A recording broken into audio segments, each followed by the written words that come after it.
Ipinaliwanag ni Department of Transportation Secretary Giovanni Lopez na hindi pwedeng agaran ang pagbibigay ng fuel subsidy bilang hakbang na inaasahang pagtaas ng presyo ng mga produktong petrolyo dahil sa gulo sa Middle East. Nakasaad daw kasi sa batas na kailangang umabot sa $80 per barrel for 1 calendar month on average ang presyo ng langis bago payagan ang pamamahagi ng fuel subsidy.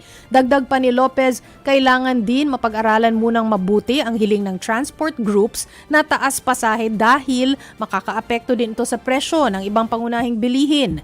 Pagtitiyak naman niya kung sakali target nilang maibahagi ang fuel subsidy nitong Abril.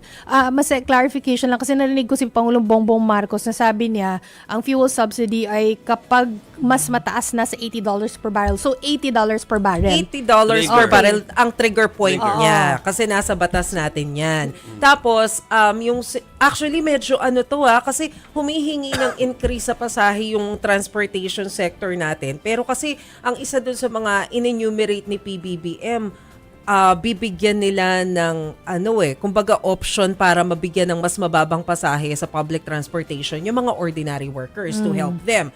So hindi natin alam kung paano nila gagawin yun kung magkakaroon din ng dagdag pasahe. Although ngayon naman wala pa naman sinasabi na assurance yung Department of Transportation kasi kailangan nga pag-aralan to dahil ayaw din natin ng domino effect. Ngayon, abangan natin kung magpapa-deploy din sila ng mga libreng bus kagaya nung initial na plans nang sa gayon, yung mga ordinary workers, hindi rin naman kawawa.